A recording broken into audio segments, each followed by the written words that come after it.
The victorious Karen Read defense team exiting the courthouse, greeted by thousands of Karen Read believers. Just a beautiful scene. I mean, you got Bob Alessi right there, and you got Dave Yanette, you got Alan Jackson walking out with Karen Read. I mean, it's just about as triumphant as you could imagine.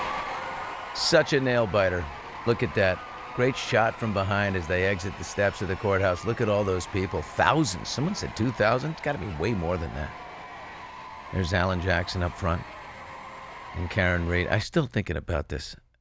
I mean, it's just an incredible 3.5 years of this woman's life. Not guilty is the verdict of killing her boyfriend in a fit of vehicular rage. Nobody believed it. I mean, I could have told you that. Yeah, well, I did 100 times. Everyone did. The prosecutor, Hank Brennan, who represented Whitey Bulger, he released this statement today. We were waiting for him. Took him a few days. He said, "I'm disappointed in the verdict and the fact that we could not achieve justice for John O'Keefe and his family." Well, District Attorney Michael Morrissey, a reviled figure, by the way, in Norfolk County, 4% approval rating for this guy. Literally, he has no chance of re-election.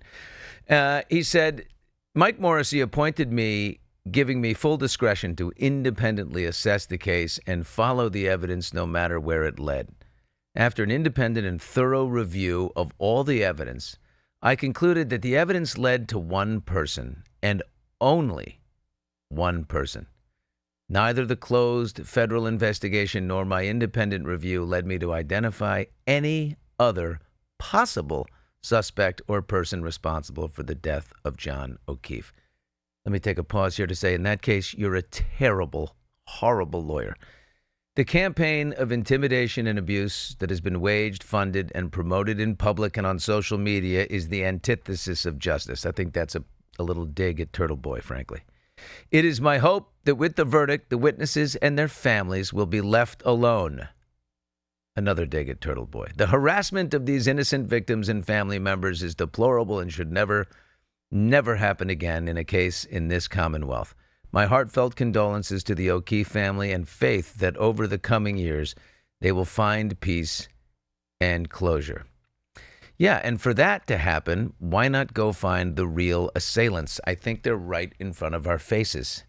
You know, I've been saying the whole time, the governor of Massachusetts, Maura Healey, like, where are you in this? This is a case that's happening in Norfolk County outside of Boston, but it's got national reverberations. And unless you have other than your own duty to your own state, if you have zero ambition outside of that, okay, keep silent regarding the elephant in the room. So finally, the governor weighed in with this whopper. The trial ran its course, and so, I always reflect on the family of John O'Keefe and feel very sorry for them. But the criminal justice system has run its course, and there is finality in that. And my best to members of the O'Keefe family. My best to the family. Thank you, Governor. Thank you, Governor. She is so unimpressive. It's unbelievable. Hop in the chat at any point if you want to weigh in here. Here's Lisa Van Sickle, whose personal attacks of the jurors is crazy. I agree with that, Lisa, 100%. That's no good. These people have given up 3 months of their lives for a civic duty. There's no thanks in that. I think they did a great job. Yeah. It's Brian Albert. The McAlberts did their interview on 2020. Brian Albert says he didn't go outside. We're all wondering, what, you hear the commotion. There's a dead guy on your lawn. There's Karen screaming. There's sirens going off. There's commotion on your lawn. You don't come out. He says, I didn't go outside because, I'm a Boston cop, not a Canton cop. This is Canton jurisdiction. So what, you're going to stay inside and eat your breakfast and, not be bothered by this whole thing? It's not my jurisdiction. There is a dead man on your lawn, you big bozo. Holy mackerel. And not only that, he's a Boston cop. He's a Boston cop that was coming into your house. So there you go. He's in your jurisdiction.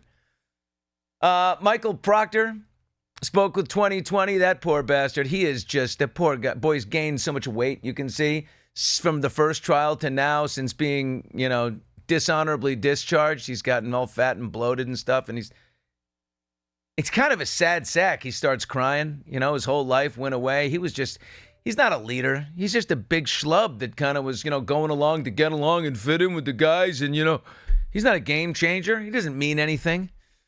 And there he is, his whole life pissed away because he didn't step up.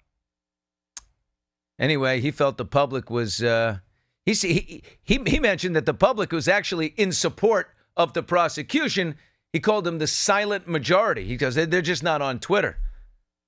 I don't think so, buddy. There's been extensive polling in the area, and like 70% of people not only support Karen Read, but are suspect of law enforcement and the whole process, and police and Massachusetts State Police in that area. As for the jurors, Janet Jimenez was juror number 12, and she thought one thing when the trial began, but eventually she sort of came to a different conclusion. Here she is. I was hoping that my fellow jurors could help me to go through all of this. So I went in with a very open mind, but definitely leaning toward that she was guilty. I don't want to be like, oh, should I second guess myself? Because I'm very comfortable with how I came to the decision.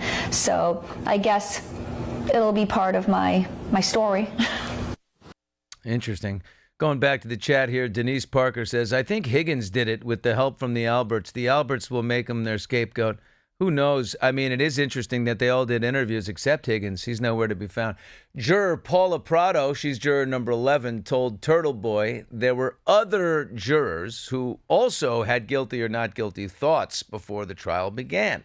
My question for you is, were there other jurors that were leaning towards guilty, and what did you guys do to persuade them to vote not guilty? There was other jurors who come in with guilty for manslaughter, at least.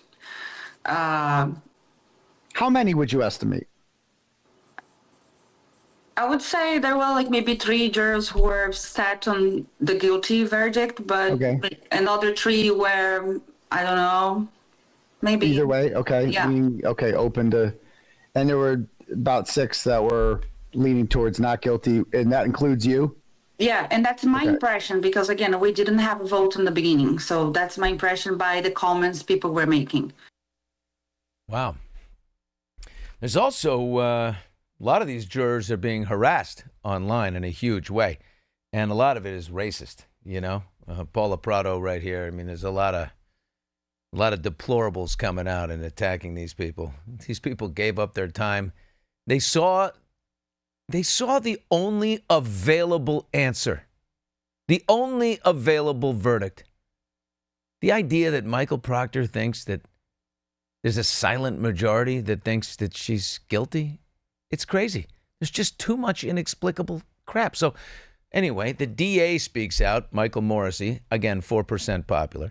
The governor, Hank Brennan, Alan Jackson spoke audio with Howie Carr, the radio guy in in Boston.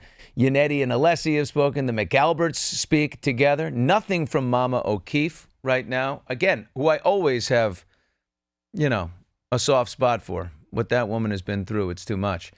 Nothing yet from Karen herself. And I said it most interestingly. Where are you, Higgy? Where's Higgy, baby? Come on, guy. Karen, listen, what Karen Read needs to do, and everybody should understand this, is she should be paid.